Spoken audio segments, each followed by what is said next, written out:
Today we will just be looking at why is self-care important and what do we mean by that, and what does it look like, practical tips, and thinking about how we can encourage each other to look after ourselves.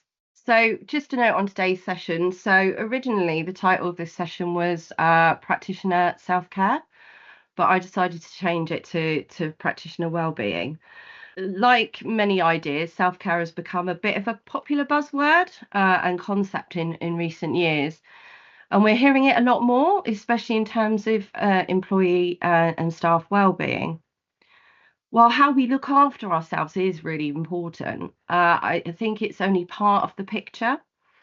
And it's also important that we are reminded that how we look at how others can support us as well, including our work environment, and build a community of people around us that we need. So that's why I changed the title, because I think it isn't just about us as individual beings and this idea that it's just down to us. It's actually, we're connecting. That's what we're fundamentally, made to do, is to connect with each other, and that's a really vital part. So hopefully this will give you kind of a bit of an overall picture rather than just thinking about what it is that we need to do as individuals, but also how we need to look to a community around us. It's really important to think about what it is that we are carrying individually. And I don't know if any of you have recently seen the advert on the BBC, and they've got like this image of a child carrying a rucksack, and they talk about how some children are carrying more in their rucksack than others, and it's something that really sort of stayed with me, and I was thinking about us as staff, and also just as human beings, just the amount that each one of us might be carrying in any given time.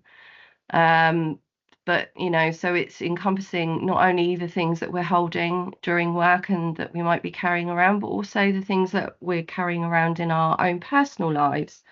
So I've only listed a few, that some of them you think you might relate to, others you might, and there might be a lot more things that you add. But I think it can be really helpful to just take a bit of time to check in with yourself, and think about what it is that you're carrying on your shoulders. And are you sensing that bit of like heaviness, as if you are carrying a load? And if you are, it's about kind of meeting this feeling with curiosity rather than any judgment, and just identifying what we are carrying can be the first step in pointing us maybe to something that might need to change, or something that we need to talk about, or something that we need to spend some time thinking about. Maybe, how can we make it a bit easier for ourselves? If you can imagine, if this person in this image on here was carrying all of these things, how heavy that might feel. But actually, if they're attending to those things in different ways, then actually that can make it a lot easier. So why is this idea of caring for oneself important? So self-care is essential to our well-being. For many of us, we will be great at looking after others, but not so great at looking after ourselves. Our society and our working cultures are not always good at treating us with care, and therefore it's doubly important to do this for ourselves. Working with distress and listening to people's experiences can be really impactful and upsetting. And we're often working in challenging environments where systems are often stressed themselves and often functioning in this threat-based response to demand, and the fact that we're struggling to meet the demand. And we as human beings are generally not particularly good at being compassionate to ourselves. For many of us, we're not taught how to do these things. And for some of us, including me, I'm still learning, and I'm definitely a work in progress.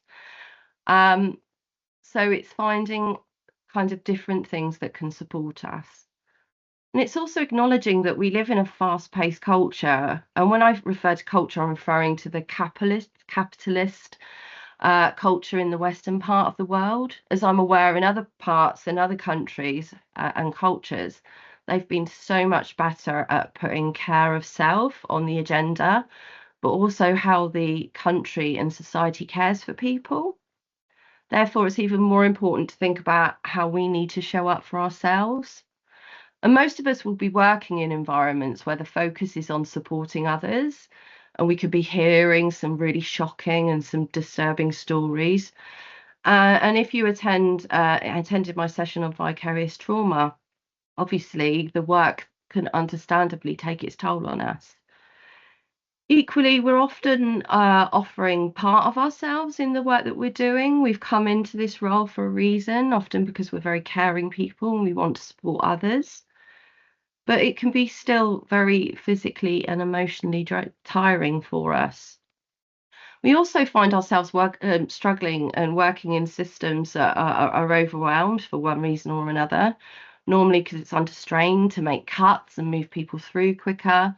And this in itself can impact on how we feel. And we can find ourselves doing more than we have capacity for, just because of demand, or we feel that the system's response is at times difficult to manage due to the expectations. And this can be both in terms of the team and the system culture. So this is one of those images that I think are really important just to think about. So we often say to each other, you can't pour from an empty cup.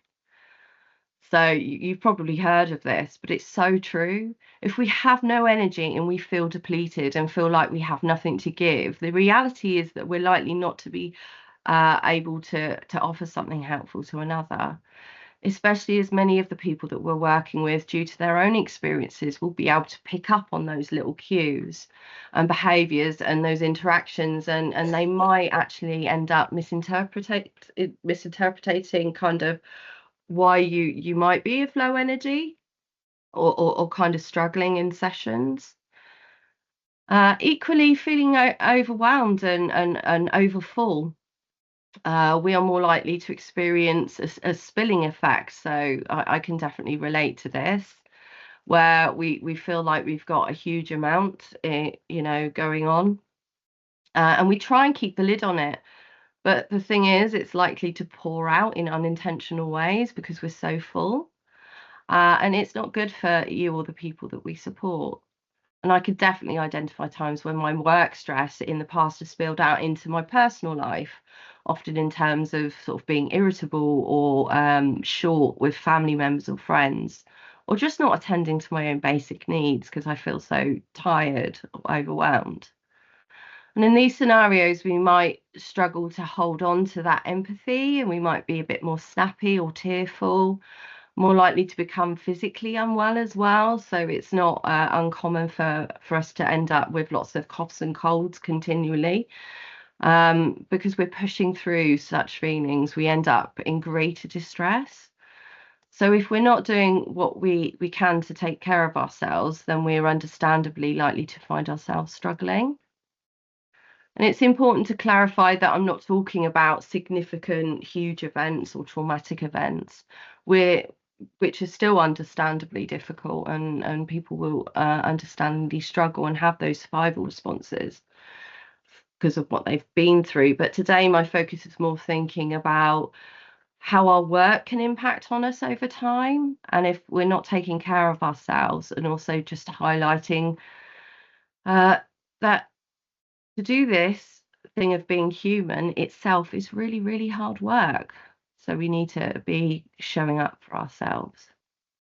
And this is another one of those things that people we often hear kind of about, that you have to put your own mask on first. So that being in a plane context, you're told you need to put on your own mask first before you try and help another. And it's the same when it comes to our well-being, and that we are just as important as those that we are supporting. Because if we run out of oxygen and pass out, we're not going to be able to help anyone else. And if there's one thing that I really hope that you're able to take away from this session today, is that knowledge and that kind of sense of that self-care isn't selfish. I think it can often be kind of termed in that way, but actually it's really vital. I think for many of us, we've often grown up with a message of putting other people first in all aspects of our lives. And we're also subjected to socially constructed messages out there in our world from an early age. For example, the gender roles. So women have been and are often praised and celebrated for being self-sacrificing and putting everybody's needs before themselves, meaning that it can feel hard to listen to what our bodies are telling us and to listen to what our needs are.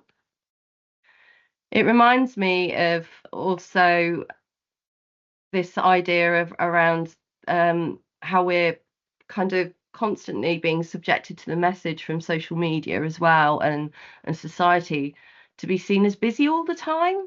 This is seen as something to be celebrated. The idea that we need to be doing and be productive both in work and in personal life is really, really powerful. It reminds me of when the lockdown started and we were hearing lots of people learning new things. And I know for myself and some of the people that I spoke with, it was the last thing on their mind, about learning something new. They were kind of needing to take stock and just pause. And I noticed my friends that they experienced some shame at not making the most of this time.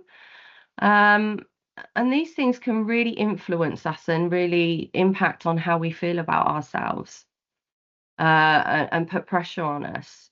And often to the sacrifice of at times when we might need to actually just rest and prioritize sleep or downtime.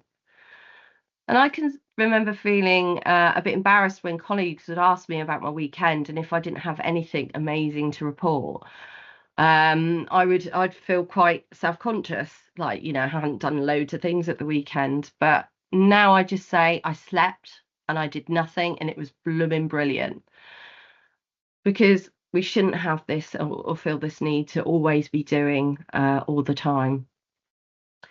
The societal culture of promoting this productivity and being busy and doing all the time, even in our private lives, really speaks to the ableism as well, and the disregard for people who may need to pause or stop due to the need to refill their social battery, such as people who may be neurodiverse or people who experience chronic pain. The message then to those people becomes not about being enough. So they're not enough, and they're lazy, or they're being boring, or they're not trying hard enough, or simply seen as antisocial, when that is clearly not the case. So these things all filter down. I also want to acknowledge that for some people, filling our time can also serve as a helpful purpose, and it isn't necessarily a bad thing. For example, when my dog passed away last year, I did take some time out to grieve, but actually what I also noticed is that I needed to return to work, uh, and I felt that distraction was really, really helpful while I was navigating, finding a new way, my new normal. Um, and I didn't always have to sit with it, but I still allowed myself that time when I needed. So it's that trying to get that balance, the best of both. So it's not bad to be busy, but it's also thinking about actually what is my body telling me that I need to do. So it's important to remember that it is not about getting something right, but more about turning into what it is what we need as individuals. So, what do we mean by self-care? So, the idea of self-care has been bandied about quite a bit and seems to have become something that we're expected to know how to do. However, for many of us, it can feel unclear as to what it means and what it looks like. Self-care can take many forms. It's about listening to your mind and your body in terms of what it needs, and making time to nourish ourselves both physically and mentally. And it doesn't have to be about lighting a candle and relaxing in a comfy chair, although that is and can be quite nice. It can be many different ways and come up in many different ways. It's not always about checking out. So it's important to think about the many different ways that it might be needed. One of the most important things is meeting our needs with compassion.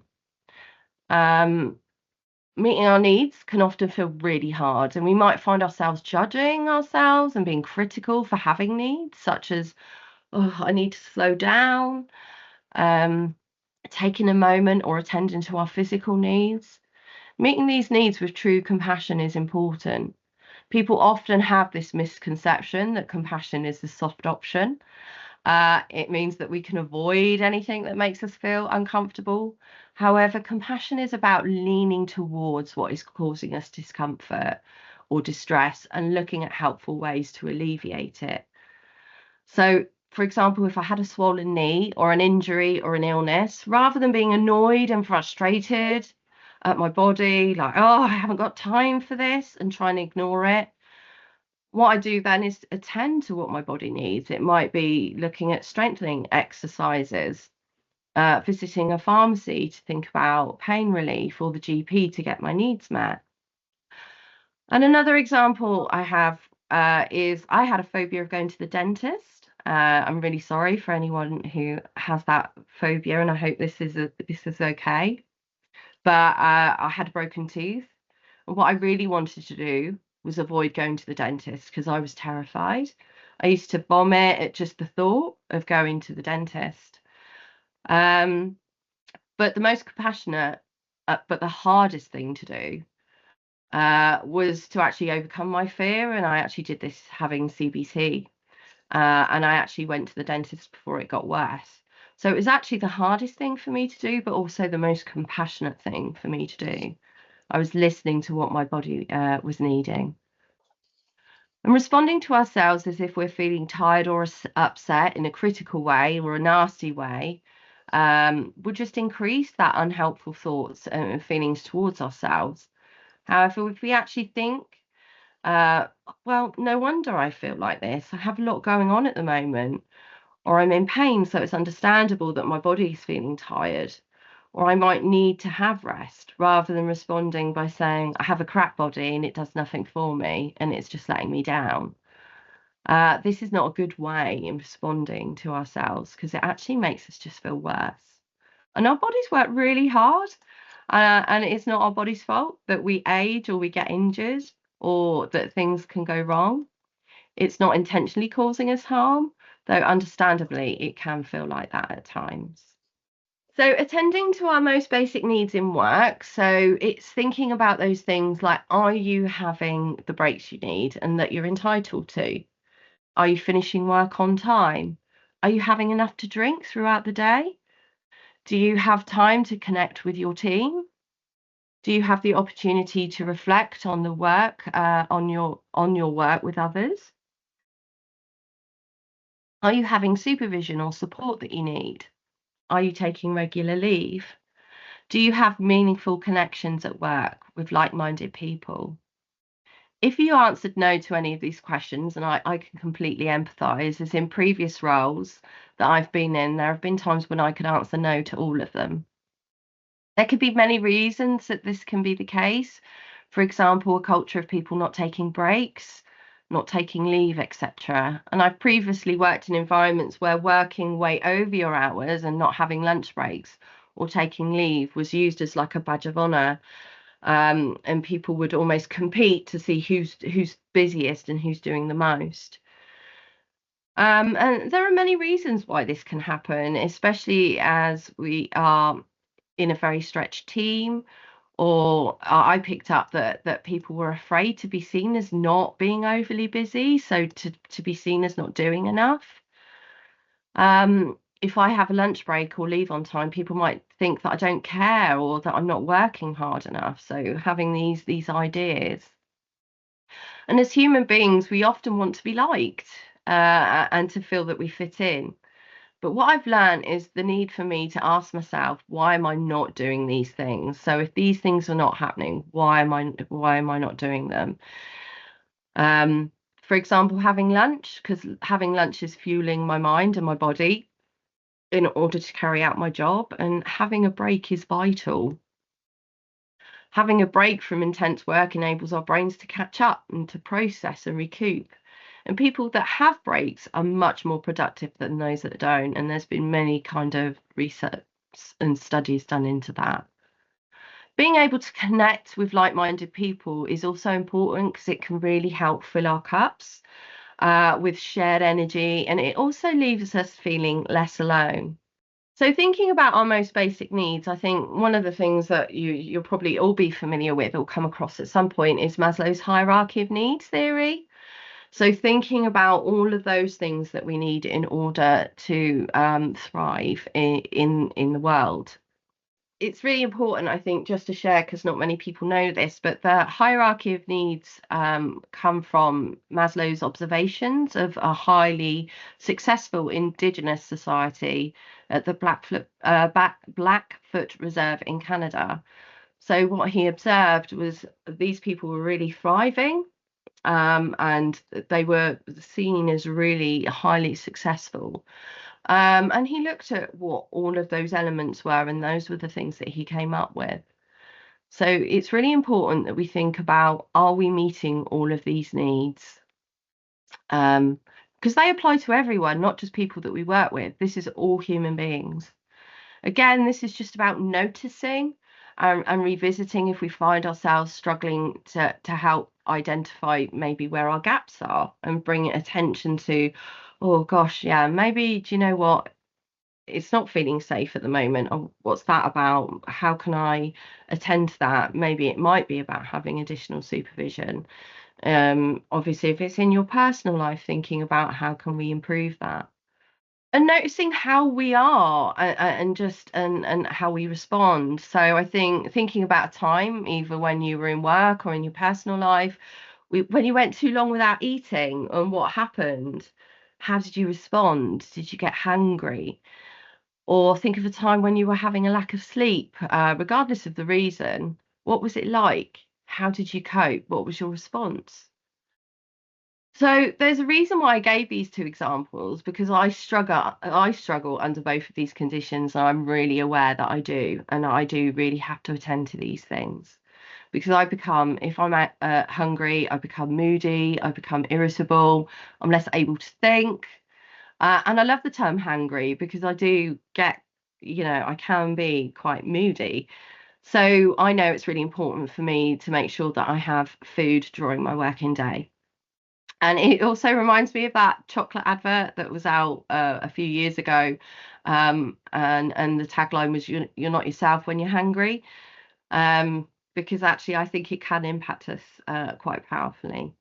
And I'm also, like some of you, less tolerant and struggle to get in touch with empathy as easily if I'm sleep deprived.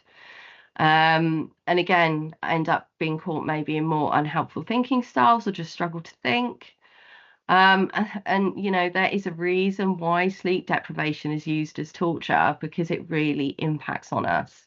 So it's just, again, just a nod to kind of, how many of you out there listening today skip your lunch breaks. And I'm just thinking about what then is the potential detriment to yourself, or maybe kind of to the work that you're doing as well. So I'm going to do something that I haven't done before, and that is to share a video with you.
So I really like that video, because I think it's a really visual kind of nod to what it is that we're actually doing with people, and also how that can impact on us. And there are many wonderful things that we can feel from supporting others. There's nothing lovelier than being able to see people feeling no longer alone by just us being there to be able to support them, and that they've felt able to trust us, and watching people hopefully begin to flourish. But often we get before we get to that point, also we sit with huge amounts of pain and distress. Also, there is that reality that we can't be all things to everyone, and that can feel really, really difficult. Or we might find that we are being given in some form the feelings of distress that person might be feeling. And often this is unconscious, and this is, you might have heard of the term transference, but where it's a very unconscious thing, but we're kind of really sharing what we're feeling with somebody else. So we're often picking up on overwhelming feelings when we're working with somebody, such as feelings of hopelessness, anxiety, sadness, anger, and frustration. So I think it's really important to acknowledge that in itself, especially in the work that many of you will be doing, will be taking on a lot of these feelings. So acknowledging that emotional labor, I think, is something that we don't often allow space for or reflect upon, because the work that we're doing, it can have an impact on us as individuals. The mental load, like the cognitive and emotional work and the things that we need to carry out our role, is significant, especially when faced with distress of the other, in any which way that it shows up. So what we're constantly doing is we're all trying to regulate our emotions and acting as that calming influence, for individuals or in groups or in teams, and in teams that we're working in. And we're also trying to support other people to regulate as well. We're listening to others, so often serving as sort of like that, almost like a therapist type work to our co-workers and sometimes our bosses and the people that we're supporting. Even though we're not therapists, we're still offering those same safe spaces. And we're often suppressing emotions as well. So we're shutting off our own emotions during or after working with somebody, or to be able to come into work, in order to attend to that other person's needs, or to attend to the needs of our jobs. So this is why it's so important to make sure that we are meeting our very own sort of most basic needs, because we're doing all of these things all the time without even thinking about it. And something that can be really helpful, and that I've kind of talked with numerous people about doing, and they have found it really helpful, is just noticing and checking in with ourselves with curiosity. So, and it doesn't have to be a really time intensive thing, but just noticing how you are at the start of your day. How am I rocking up to work today? How am I feeling kind of in my body? Am I feeling anxious? Sort of like I was feeling a little bit anxious before today's presentation. So I was just noticing that and being like, okay, yeah, I know why I'm feeling that way.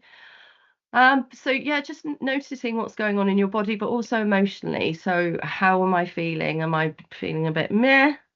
Am I feeling okay? Am I feeling energized? And notice just before you meet with somebody how you are as well. Literally, again, it's a couple of seconds just checking in. How am I before I meet this person? You don't necessarily have to change it or attend to it. It's just noticing. And then check in with yourself after meeting with somebody. If you check in with yourself after you've met with somebody that you're working with or trying to support, it can help us figure out what we've been left with from that person and that work. And then we can often then recognize, oh, okay, this feeling, or this kind of how I'm feeling it in my body, that's not mine. That's probably come from working with this person. So, and just noticing that can be really, really helpful. So it's not mine and I don't need to attend to it. And also checking in with yourself at the end of the day. How am I leaving work? You know, am I tired? That's quite understandable. I think most of us are after the end of the day. But am I feeling flat, or am I feeling stressed, or am I feeling anxious? And again, noticing these things enables us to then respond to them in a way that's helpful. So if I'm perhaps feeling really, really tired, maybe I need to try and prioritize going to bed earlier. I know it's not always easy, but it's just those little things, those little tweaks that can really help us. So again, it's just checking in with ourselves. Attending to our most basic needs outside of work as well are really important. Are you getting enough sleep? Are you giving your body and your mind the fuel that it needs, like a balanced diet, contact with people that make you feel good? Having downtime, do you allow yourself to ever stop? Or are you always kind of feeling like you need to be busy? Are you able to fill your cup with activities that nourish you and that are meaningful to you? So recently I've just started reading for pleasure again, which has been lovely because I haven't done that for ages. But again, because I was noticing January is a pretty horrible month. And I was thinking about all those things that I can do to attend to my self-care. Are you having enough time to stop and rest? And are you connecting with others and your community? Because these are things, again, it's not about us being in isolation, but it's about us being part of really helpful communities. And we're often supporting other people to connect with communities. And it's thinking about, am I doing that for myself? And I really love that the cartoon at the top there, that's from a psychologist, because I think, you know, again, it's that idea that we can put so much into others and supporting others, but we can so often neglect ourselves. And I think the caring profession especially are particularly good at doing that.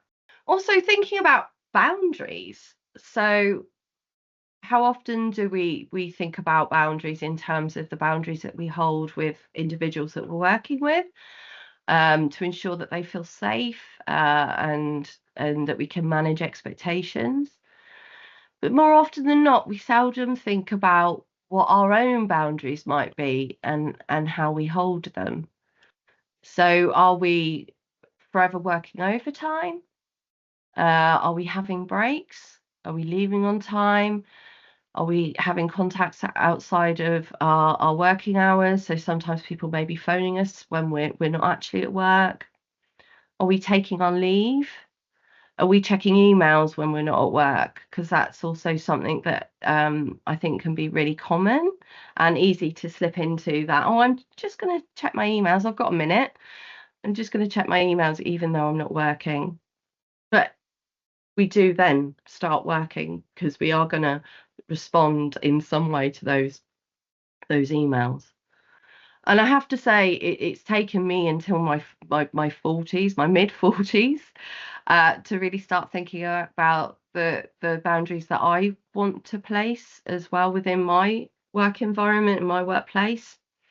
And I have in the past experienced episodes of burnout, which has led me to really trying to do things differently.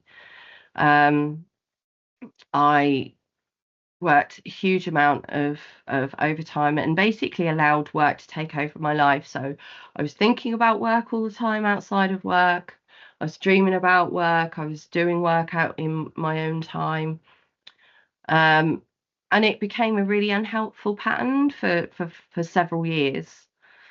And there are many reasons as to why this happens. This could be due to feeling real or imagined pressures to do more. So I should be doing more. Um, it can be part of also our personalities, because often we want to please others. So that can also kind of play into that. And I'm definitely somebody who likes to be seen as helpful, and I do like to please other people. But just because we care passionately about our work and the people that we work with, it doesn't mean that we care less or that we are not committed to doing the best we can by holding boundaries. It simply means that we're looking after ourselves, so we don't burn out, so we have energy to engage with the world outside of work, because that's really, really important.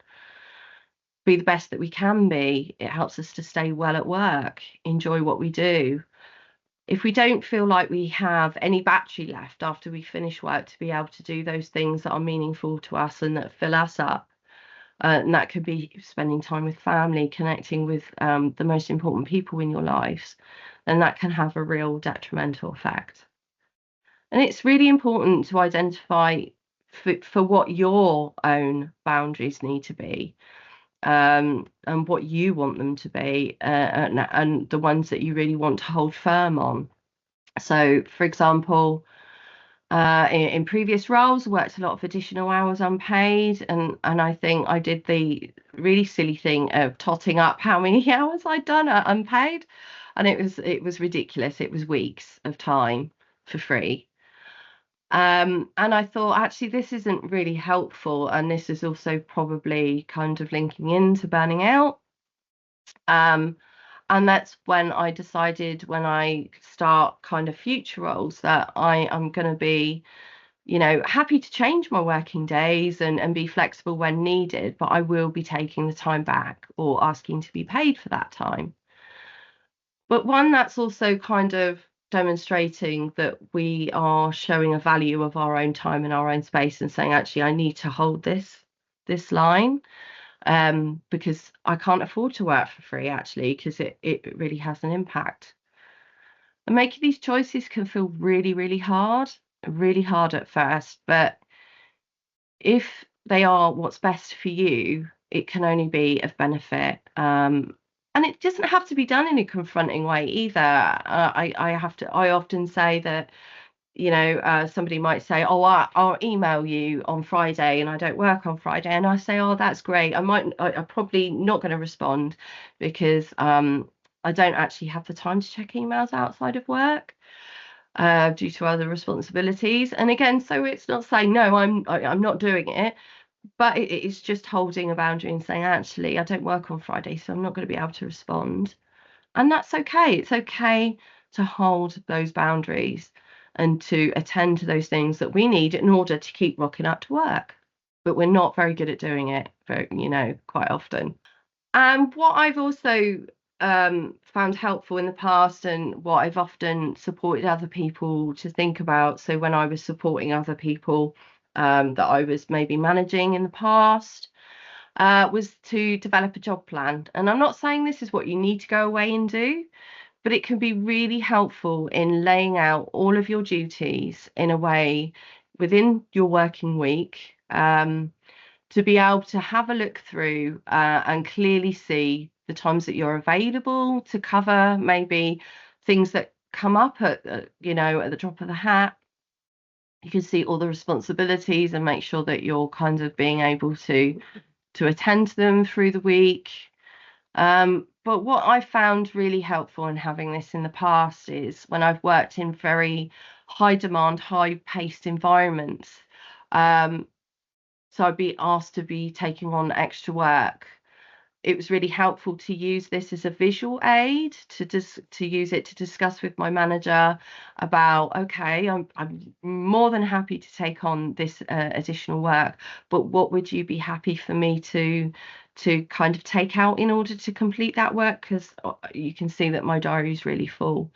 So again, it helps you have those useful conversations about when it feels difficult to say no, but when you do not have the physical time to take on additional work. So, and I think it's also helpful in making sure that we're giving time and space to those things that we maybe don't always think about the fact that we're doing all the time, like answering emails, for example. You might not do them at the specified times in these job plans, but what it does do is it's like, yeah, I do have to do admin and I do have to respond to emails. So this is just an example. Obviously, everybody's work is very different. So I tried to do one that people would be able to make sense of. But it's things like including your travel time as well. If you've got regular people that you have to go and travel to see, or if you have to travel to certain meetings. It also makes sure that you have supervision. And also it allows you to kind of structure your days and your times in a way that's hopefully going to enable you to have a lunch break, because again, it's really, really important. I know it sounds like a really simple thing, but it's so, so vital. So if you've got all of those things laid out, and you are going through your workload with either your manager or you're supporting other people as well, it could be a really helpful tool to think about. Oh, okay, so maybe if we take this out, you might be then be able to take this work on. Or it might be that they just say, no, I can see actually you are full. You literally do not have any hours in your day in order to complete this task. And then they can think about taking it and offering it to somebody else. Because it's really easy to just go to someone and just go, oh, do you just squeeze this in? But actually, when you're seeing visually that they physically can't, it's really hard then for people to become upset if you're saying, actually, I really don't have that space. So what I tended to do was have a full weekly job plan just to cover those things that happen kind of um, every other week or once every 4 weeks. So again, it just enabled that kind of visual way of being able to see it. And it really does support helping organise our diaries and seeing what we might be needing to do, but just managing all those competing demands. So I think those can be really supportive in just working through. And do feel free to get in contact with me if you want a blank version of that, or you'd like a copy of that. I'm more than happy to share if it would be helpful. The other thing that I don't think we kind of think about enough is the things that enable us to get enjoyment out of our work. So we often enjoy working with individuals, but also it's about connecting with our tribe of people. They can be all sorts of people. I can't emphasize enough the importance of connecting with people who think and feel like you. And I'm not saying you do that all the time, but if you can be around people that are passionate about the same things, about the work that you're doing as you are, that want to create the same sort of change that you want to see, that can really, really bolster us and enable us to continue sometimes working in environments where we would love to be able to offer a lot more to people than we can. So these are the people who are, like I say, part of our community, but also it might be about creating your own small community of people from different organizations. I think can be really, really helpful. And then we can seek that sort of peer support, and it can really help us to keep that and feed each other that and keep that energy going. Creating, making time to meet with colleagues that you work with, who leave you feeling energized and help to elicit that enthusiasm. Try and have a lunch break with others so you can connect and chat and maybe talk about things other than work. So you're like, what we know across the board, we're talking about how important relationships are for the people that we're supporting. But our relationships are also really, really, really important for us. And it can really support you to work in difficult environments or environments where it feels challenging, and just have opportunities to have really supportive conversations with each other. So I've got a community of people that I've kind of just regular connected with, from different organizations and from different professions as well, because that's also, I think, really beneficial. So I've got my go-to people that I try and connect with every so often, and just sort of how are you finding things in your service at the moment? Any things that we can do that we can support each other, and when we're trying to create these changes as well in the system, it can be really helpful to have those people around. And again, especially for me, it's trauma-informed practice as well is one of my biggest passions. So for me, having lots of people that are also really passionate about that is really beneficial. So finding your tribe, so it's not necessarily about kind of us telling you who you should talk to, but it's those people that leave you with a good feeling.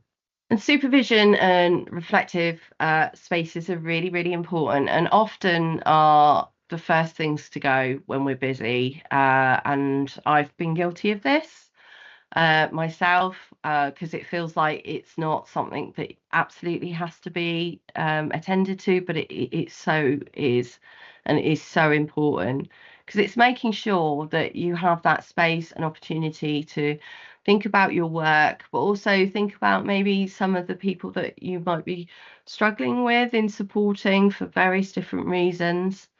But also spaces just to reflect on maybe the impact of the work on you and how you're finding it. And sometimes that might be about reflecting on what it's like to be part of a system that feels maybe quite challenging at times. Again, I think a lot of people really struggle with something that's called moral injury, which is when we're kind of working in a way that doesn't feel kind of really sits with our own kind of values and maybe morals.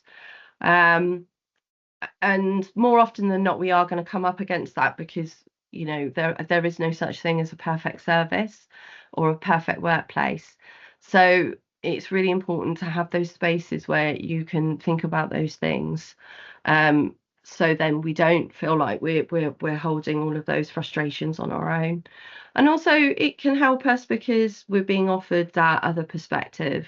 Being offered other perspectives is so helpful, especially when we're thinking about trying to support others, because we can get stuck in a bit of a loop or feeling stuck, especially if you're working with clients where you feel stuck and they feel stuck. So having another person's mind to think that through is really, really important, because otherwise we just tend to start being hard on ourselves, because we feel like we should know what to do and we should be doing this and we should be doing that. All of those shoulds that we probably find that we all have to, throughout our work times, and in our personal lives as well.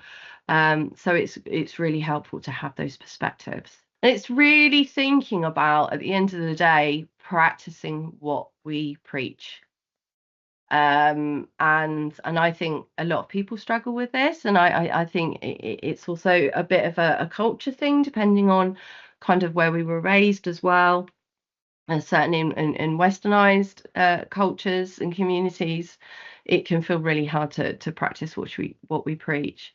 And I really love this cartoon, because I think it like, if we were to speak, or if I was to speak to all of you as individuals, I'm sure you could come up with times where you've offered some really amazing advice to other people, but you wouldn't necessarily do that for yourselves.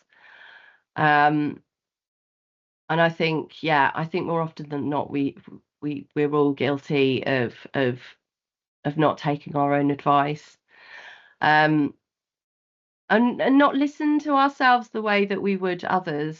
And it could be really helpful to think about those barriers and blocks. So what might be blocking you from being able to practice what we preach? So what are those things that are stopping you from being able to kind of look after yourself?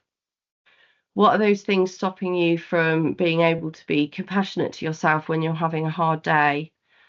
If you were talking to a friend and sharing your hard day with your friend, would your friend say, "Oh, come on, pull yourself together," or would they say, "Actually, that sounds really difficult, I'm not surprised you find that really hard"? If we can start to talk to ourselves and act towards ourselves in those compassionate ways, the same way that we do with the people that we support, then it can only help improve, one, how we feel about ourselves, two, how we feel about our working lives, because we're only human beings. We don't know the answers to everything. You can't be expected to know everything. And also, there are times when things might be a bit more difficult than other times, and we might need a little bit of extra support.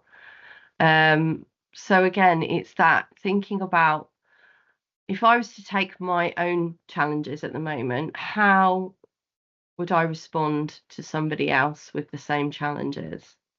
And if you're not doing that for yourself, just being curious and thinking about, I wonder why that is. I wonder why it is that I'm not able to allow myself to maybe stop at the weekend and not fill my diary up, my personal diary up all weekend and to be doing all the time. So thinking about that can be really helpful, and thinking about then whether you want to choose to make a change or not. And these are two tools. I know they're really, really blurry online, which is not ideal, but it was really difficult to fit these in because they're PDFs. But I think these are really helpful tools in being able to check in with ourselves, because actually also sometimes it's hard to figure out how we are and how we're feeling, because we're never all just one feeling, are we? We're a mixture of different thoughts and different feelings. And so actually these can be really helpful in just supporting us to think about where we're at. So what I'm going to do is I will send after today the resources list, so you can click on the link and you can download it, and you can download these for yourself if you want to, and just have a look through.